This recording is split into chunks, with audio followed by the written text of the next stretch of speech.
എല്ലാവർക്കും നമസ്കാരം. ഈ ഇലക്ഷൻ തുടങ്ങിയാൽ അന്ന് മുതൽ BJP NDA മത്സരിക്കാൻ ഞങ്ങളെല്ലാവരും ഇറങ്ങിയപ്പോൾ കോൺഗ്രസ് പാർട്ടിയും CPM പറഞ്ഞത് BJPക്ക് ഇവിടെ ഒരു സീറ്റും കിട്ടില്ല, ആ പൂട്ടും താക്കോലും അവരുടെ കയ്യിലാണെന്നാണ് അവർ പറഞ്ഞത്. എല്ലാവരും ഓർമ്മിക്കുന്നുണ്ടെന്ന് ഞാൻ വിശ്വസിക്കുന്നു. ഇന്ന് നേമത്തിൻ്റെ ജനങ്ങളും ചാത്തന്നൂരിൻ്റെ ജനങ്ങളും കൃത്യമായ ഒരു മറുപടി അവർക്ക് കൊടുത്തിട്ടുണ്ട്.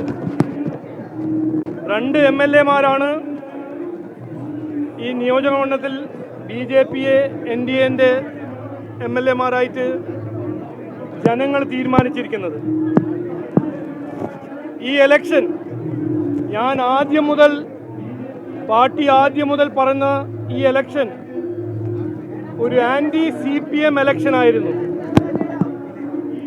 ഞാൻ 2025 മുതൽ ഈ ഇലക്ഷൻ മത്സരിക്കുന്ന സമയത്ത് പറഞ്ഞ ഒരു കാര്യം, എന്ത് കസറത്ത് ചെയ്താലും CPM ഈ ഇലക്ഷനിൽ ജയിക്കില്ല. കാരണം 10 കൊല്ലം ഭരിച്ച CPM അവരുടെ അഴിമതിയും ശബരിമല കൊള്ളയും ഇതെല്ലാം കണ്ട് മനസ്സിലാക്കി ജനങ്ങൾ മടുത്തു. അപ്പോൾ ഈ ഇലക്ഷൻ ഒരു CPM ഇലക്ഷൻ ആയിരുന്നു.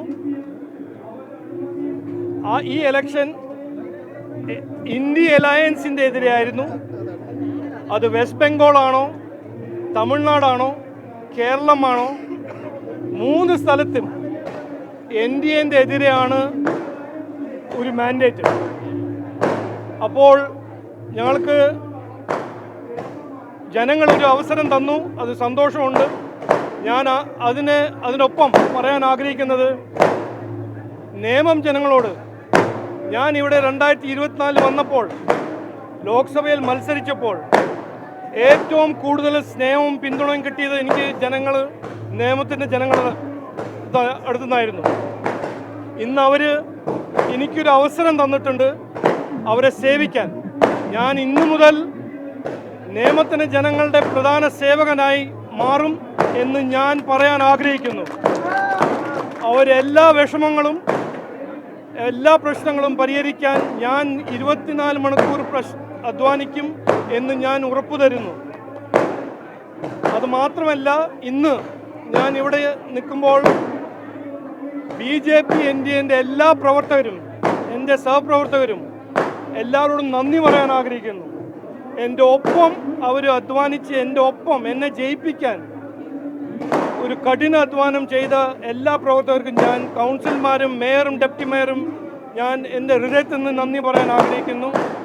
ഞാൻ അവരുടെ ഒപ്പം ഇന്ന് നാടിനു വേണ്ടി, നേമത്തിനു വേണ്ടി, കേരളത്തിനു വേണ്ടി പ്രവർത്തിക്കും എന്ന് ഞാൻ ഇന്ന് വാഗ്ദാനം തരുന്നു, ഉറപ്പു തരുന്നു.